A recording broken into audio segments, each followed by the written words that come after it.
A very good morning, good afternoon, and good evening to all our subscribers who are watching us from different parts of the world. We welcome you to the first episode of International Citizenship Talk Season 1. Before we start the vlog, we would like to mention it that this vlog is meant for educational purpose only. We do not promote any individual or an organization. We also suggest you do your due diligence before making any kind of investment decisions. So, without wasting much of time, let us call on our special guest for today, Ms. Leena Motwani, Vice President, Art and Capital on boards. Hi, Leena. Welcome. Hi, Mayank. Hello, everyone. Thank you, Mayank, for this great opportunity. I think it's a very interesting discussion that we can advise people on whatever questions they may have in future. Fantastic. Thank you so much, Leena. Leena, we would like to hear more about you, about your expertise, and how the residency business came along. What are the new developments? So, firstly, we would like to hear from you about your expertise in this field itself, please. Sure. Thank you. Hello, everyone, again. Different parts of the world. So, good morning, good afternoon, good evening again. My name is Leena Motwani, and I'm the Vice President with Art and Capital. Art and Capital has been in this industry over 2 decades now. We are the largest global citizenship advisory firm dealing completely into citizenship by investment and residency by investment industry. I have personally about 25 years of experience, out of which 15 years is particularly with the citizenship by investment industry. And my markets are predominantly India, Indians worldwide, Vietnam, a bit of Africa, and the Middle East. Fantastic. Thank you so much for the introduction, Leena. Moving forward, can you give a brief overview about Art and Capital's missions and key objectives as to how you guys have been functioning in the market? What are the new developments? Sure. Well, Art and Capital's core mission is global citizenship. Okay, we believed strongly, always, currently, in the past, and always in the future, in global mobility, and we want to empower every person as far as possible with a global citizenship or a global residency. So that's our mission, and we do this through offering our clients bespoke services in these particular industry, depending upon their requirements. And we are a very strong advisory firm doing this for a long time. Awesome. So, what motivates Art and Capital to focus on intersection of the global citizenship and the migration advisory firms? Okay. This comes across as our president Armand Atten always said, that we can't choose where we were born, but we can always choose where we want to live. Okay. So the whole idea or the inception comes across from that, and the happiness that we see on the families' faces when we empower them with this strong document is something that drives us and thrives us to do what we do. Nice. So, what basically is like the USP of Art and Capital? What basically keeps you different from the other service providers in the market? Okay. I truly feel that we are a global firm. And when I say that, we often bridge the gaps between the investors and the governments. Okay. We are currently mandated with about more than 14 governments, and we are working strongly with another 3 countries to bring in new programs. Having said that, what we expertise is in local expertise, which means that we have more than 19 offices. We have over 30 team members speaking different languages. So what happens is, when you have onboarded a particular investor from any part of the world, right from the time that we've onboarded till we give him the final whatever he's here for, the citizenship or residency, he is handled with utmost care, with a lot of transparency, which is again important. And Mayank, something which is very important in this industry, for the reason that we are government agents also, is that every application or every investor should we do thorough due diligence. Okay, that's very important. Compliances are met with both ends again, and this makes us, I think, a little different than what we are. Many a times, as salespeople or my team, they feel that why are we not being able to onboard this client? But there is something which we do not want to. So if the compliance and due diligence doesn't meet, we just don't do that. And I think that's the cutting edge for sure. No, that's one of the phenomenal ways of working, because that's going to give you more sustainable development in the future. I agree with you completely. Yeah. Yeah. So can you give some notable highlights or notable projects and success stories where Art and Capital has been involved in the past? Of course. Firstly, I would like to say that we've been very instrumental with most of the governments in terms of changing their programs, or in terms of eligibility criterias, or shaping up theirs. We've been very instrumental in filling up the tenders, etc. So having said that, we are very instrumental in bringing the programs in the market which are existing today. And this starts way ahead as of, I would say, in 2008, 2009, because we are the Quebec licensed providers, So we were very key market players for the Quebec Investor Program as well. So having said that, I think, as I said, we do with these all five citizenship programs, for example. Sixth one is the another one which is emerging, a couple of residency programs. So we're very instrumental in bringing these in a correct manner. Now, why are we innovative is because we actually were the first one instrumental to bring in something in the industry which is called as the Global Citizen Forum. Okay. Now, this forum is nothing but it's a non-profitable platform wherein we bring notable industry leaders, prime ministers, or people who are wanting to do something, or give a message to the world and do some impact things in the world. And we generally relate to the pressing discussion or whatever the issues are currently going on, and try to bring in solutions for these people. So this is one thing which I think is very different, what we have incepted with. And in terms of technology, if I would put across, it's the passport index, which we invented. Okay, now this is the only live global ranking system for the passports, for your global mobility, for you to compare the passports, for you to see the visa-free accesses, all of that. So it's a very instrumental and a very important tool which is being used not only by the industry people, but today by most of the travelers, I would say. Quite interesting, actually. I would like to mention to our viewers that way back in 2016-17, if I'm not mistaken, we got the opportunity to visit your office and meet you there itself. So you did mention about the global passport index, and we got a view of that too. So it was That's really very interesting, and I think this is one of the biggest USP for any of the service providers when it comes to, I because agree. yeah, you get the basic idea as to how the market functions and what are the best opportunities available for you. So this is something that one should always look in for. Also sometimes you have questions that, like, I have a good passport, I have these many visa-free countries, I have this 2 years multiple entry visa, why do I need this? But these visas are different. What you have in terms of global mobility, this ranking system shows you very, very well. Absolutely, absolutely, absolutely. So, what are some of the common misconceptions about the investment migration, and how do you think Ardent Capital best address them as well? Well, yeah, I remember when I started my journey with this industry a few years ago, and when I used to go and speak to people what I do, they said, "Is this even legal? Does this even happen? Can we even buy passports?" So many things like who buys these? I think people who have tax issues. Is it a quick fix, etc., etc. So I think there are multiple questions even today that my investors would have, multiple of them on a daily basis. I think as a team, we speak to more than 40, 50 investors. That's the amount of traffic that comes to our website. Okay. Now, that's why I also feel that we are very different, is because we are advisors, and we strongly feel that we should be advising rather than selling. And that's what we do. And our team is very well known for that. It's fine if I don't close the sale, but as a consultant, at least I have guided you correctly to let you know what are the facts. So this is very important. And Well, that's led us where we are today, for sure.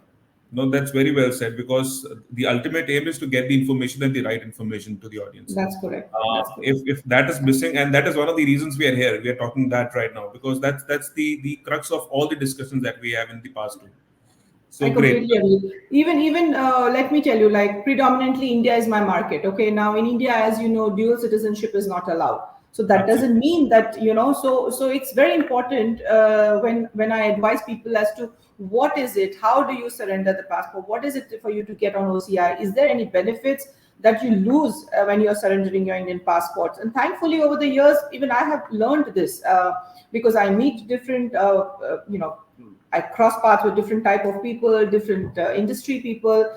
Indians who are inside India, Indians who are NRIs, a lot of different combinations, right? So each product is not made for every person, as I say. So that's why it's tailor-made. Our advisory is tailor-made, and of course we just don't open a Pandora box or a menu of services and say, you choose it. No, we listen to the requirements, we understand what it is, and that's what we probably navigate them to the right decisions. So basically, if somebody comes to you and asks you for a particular set of residency and citizenship by investment options, so you recommend based on their criteria. If somebody have Absolutely. favoring for it, say for example, if somebody comes to you and say, okay, I would like to go for Cyprus, for example, then you of course check their credibility, check their criterias, and of course check their requirements, and accordingly you suggest, no, this is going to be a better option. Don't go Well, for I this one. first try to understand always what are they currently doing, what are their needs. Somebody would plan this for their retirement. Somebody is planning this for complete mobility. It's like, I know of, like, I have so many clients who are into perfume industry, okay, and then they have some immediate events coming up, let's say in Paris or somewhere in Germany, and let's not even discuss about the Schengen visa appointments, whether it's in India, Dubai, everywhere around the world. It's a mess currently. So global Absolutely. mobility, even for a businessman, even for a retired person, even for a student these days, is very important.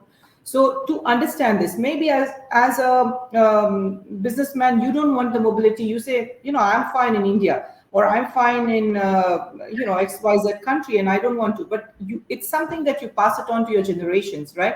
So maybe your kid requires it because he gets the education outside and he's not bound with all these things. So yes, it's very, very tailor-made. Fantastic, fantastic. So this is one of the FAQs that we normally receive in all our conferences and exhibitions that we have done so far, which says, what are the key factors individuals should consider when exploring investment migration options? That's a very interesting question, Yeah. even which I have. I've Okay. taken this question one level up because that was the discussion which was going on right now. So I thought it's going to be better if you can answer this first. Correct. So again, it sort of replicates my answer as well. It depends upon what the person wants. Somebody needs global mobility. Somebody requires it because of their tax objectives. Somebody wants to have multiple offices across the globe, and hence having a residency and doing that is more important.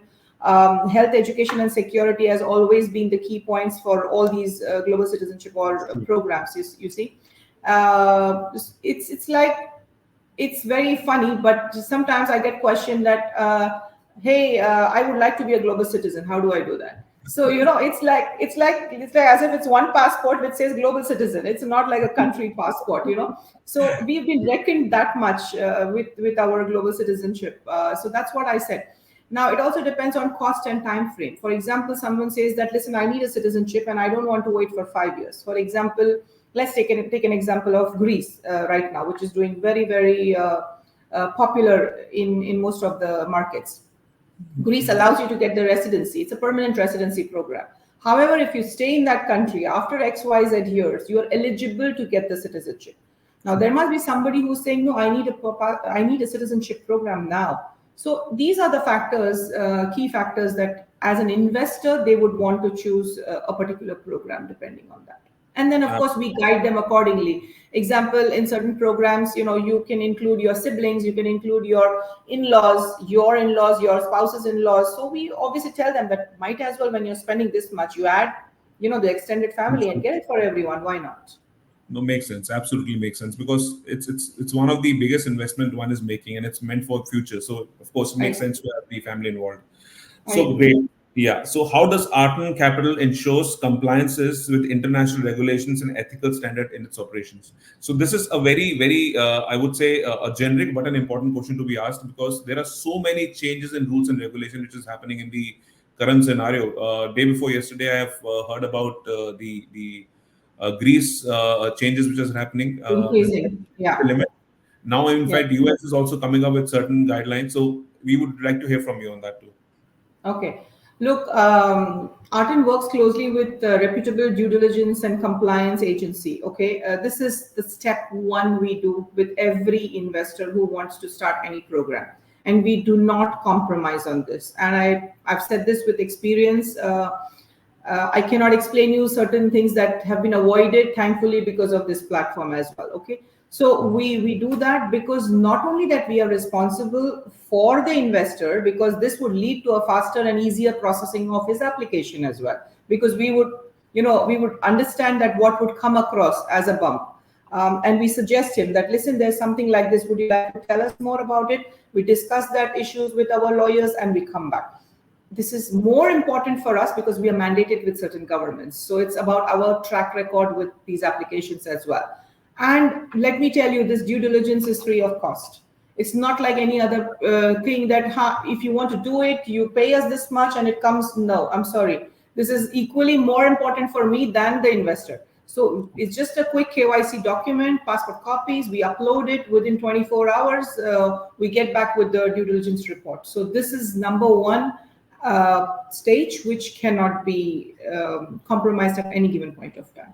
So Arten does have its branch offices elsewhere as well, and your partners, co-partners in different parts of the world. Yes. We have about more than 500 certified partners globally. We have about 19 offices worldwide. Predominantly, any country that we are offering, we definitely have an office. Either a legal office or a sales office, both ways. But we are represented in most of the places. Right. And the channel partners as well have to run through a compliance, by the way. So it's not that we could randomly appoint somebody as a certified partner. No, he also goes through the same level of due diligence. And that's when he or she can represent Arten Capital and represent the applications thereafter. Excellent. So this is one of the main information for our subscribers and viewers right now, that it's important to have offices in countries where you are actually representing them and offering the residency and citizenship by investment options. I'll tell you. Yeah, please. sorry to cut you there, but yeah, you're right there as well. Why? Because local expertise, local political situations, local banking regimes, and local tax issues. These cannot be advised, or this cannot be done without we having presence in that office. So Absolutely. That's why we have legal representation in most of them. We have lawyers sitting in every office, and that's why, because the questions come in different manners and different arenas for us. Like if I would have done this, that's what it is. And tax is a very complicated, Absolutely. question altogether. We are not expertised in that, but basic questions should be answered since we are the consultants. Yes. Absolutely. And we live in a dynamic world, and it's changing every moment, whether it's one country or the other. And we have to function accordingly if we are actually looking for any kind of investments there too.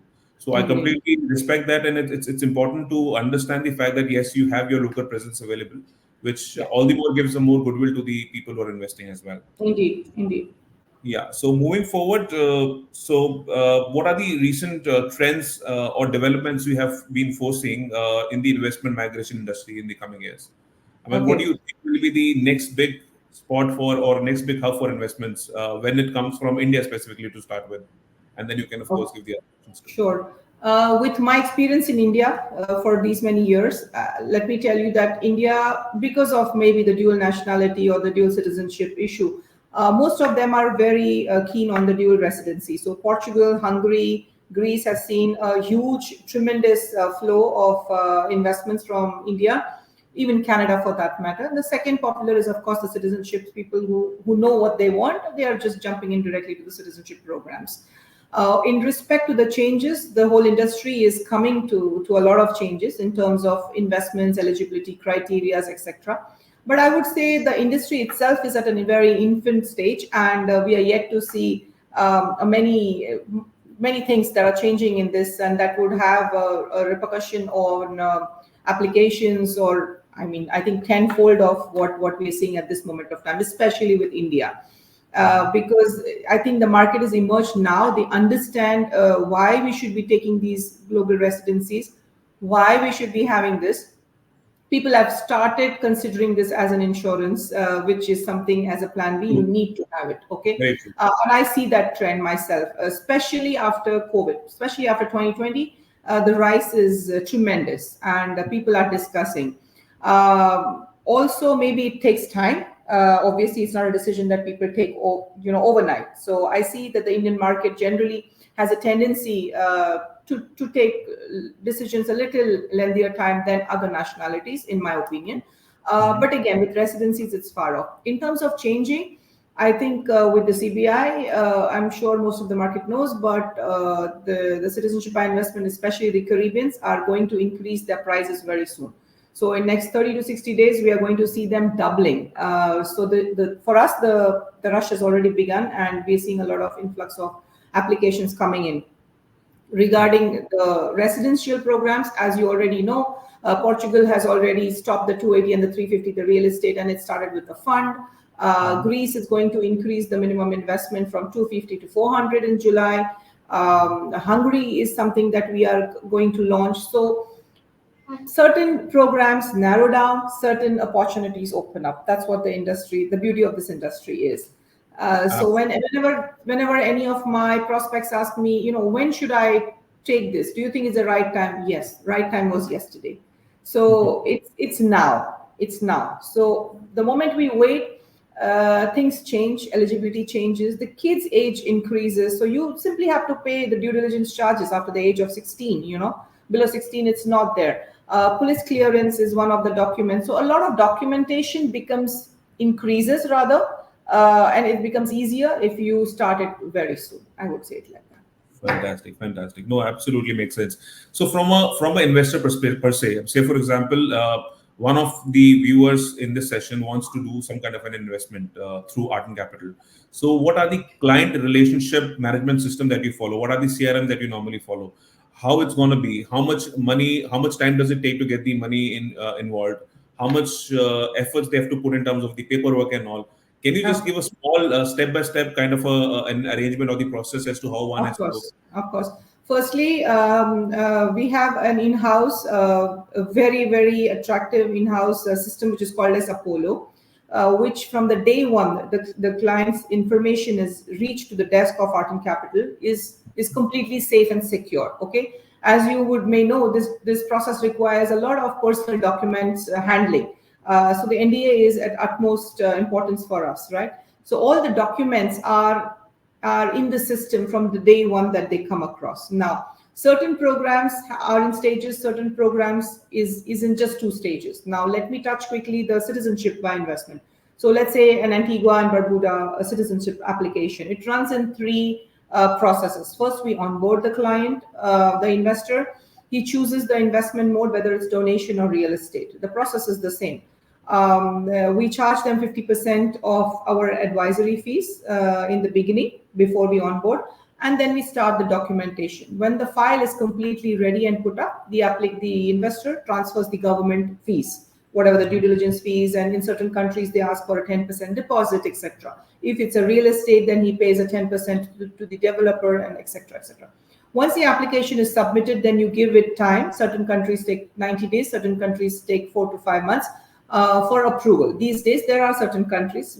Let's not get into that discussion. I mean, I'm more than happy to give one-on-one advisory information to anybody who's looking for it, for sure. I keep traveling to India very often, as you know, as well, and have experience in building Indian applications. Now, once you do that, after the approval is come in, then the applicant transfers the funds to the government account directly or the developer's account, whichever mode he has chosen. And then you again give it a cooling period, about 30 to 40 days for the passports to be printed, and the nationalization certificate, etc., etc., and then the things are sent across to.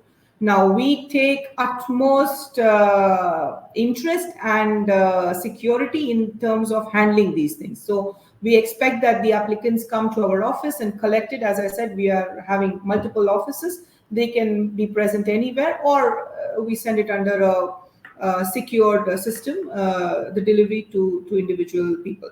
We not only are very instrumental in getting them the first step, but by now many people have come back to renewals. So we handle their renewals, we have family additions, a child is born, the person is married, etc., etc. So even adding that is a kind of a thing. So generally these are the steps. In terms of the European programs, let's take the example of Greece, which is more popular now. Let's say it requires an investment of 250,000 euros. So obviously, when I'm advising the investor, I tell him what are the opportunities available, what are the projects. Some of them would require for a capital appreciation. Someone looks for an ROI. So whatever the solutions are, whatever the requirements are, we match that as close as possible. and we onboard the applicant. Once we've onboarded the investor, he pays again. In terms of Europe, we charge all the fees upfront because that's the nature of that program. Then certain programs require you to go physically there to give your biometrics, come back, make the investment, and you get the residence visa.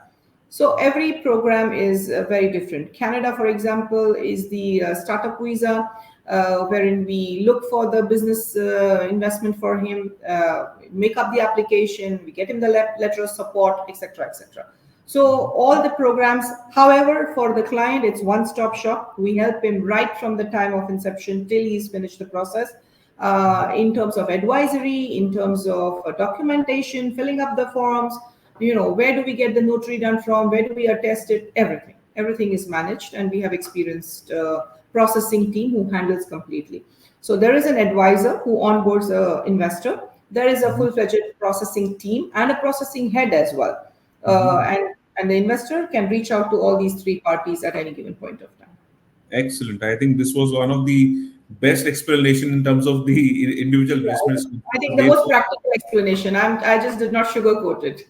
Absolutely. So, one advice or one disclaimer you would like to give to our viewers if they are planning to do certain investments internationally for gaining residency and citizenship? Sure. Firstly, do give us a chance to Arton Capital. We are definitely trustworthy, and I can explain that in one of our meetings, in the first meeting itself, that you have a talk with us. So that's one. Second, we have experience with most of the Indian applicants filing the terms of documentation, etc. And the last thing I would say is act now, because you don't know what is available tomorrow. So it's always something that if you think that you have this, I wouldn't say a budget as such, but if you think you have the inclination even towards it, I think you're done. You're at the right step. So just reach out to us, and we can tell you, we can guide you, we can try to navigate you to the right decisions. That's all I can say. Fantastic, Leena. Thank you so much for the really intriguing discussion that we had. I think people would like to get a lot of questions asked to you. I would request everybody to kindly leave your questions in the comment boxes, and also we'll be putting in the details in the description for any information which is required from Arton Capital.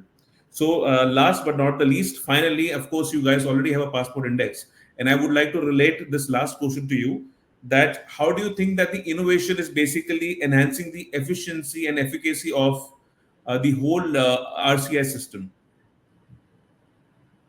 What exactly you want me to touch there?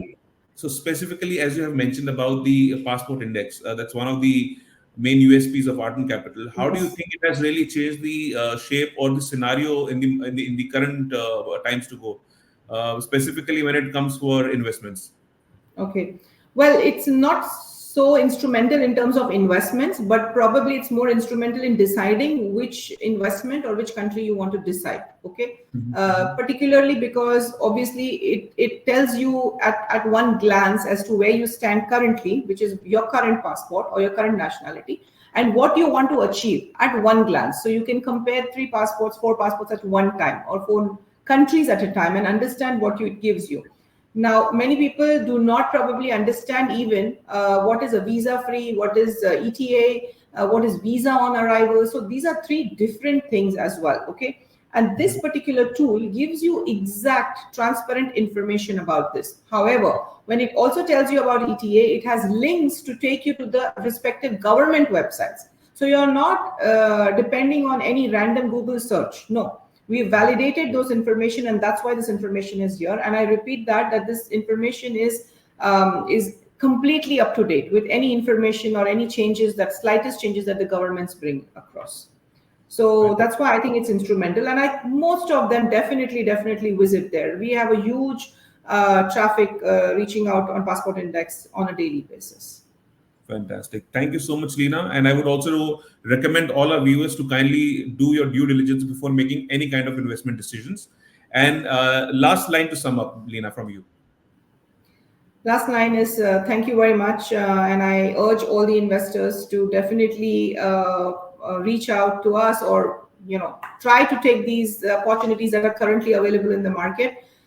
We are happy to do another session on different topics that if you would like us to dive through, for example, just the residency or anything. And I'm sure Mayank will be happy to host those kind of podcasts as well. So thank you everyone again, and I hope very good evening to everyone. And I wish to see everyone as a global citizen one day. Thank you. Thank you so much. Thank you so much, Leena. And to all our viewers, please do like, subscribe, and do press the bell icon for more information in the future. Thank you so much. Thank you so much, Leena. Thank you, Mayank. Thank you.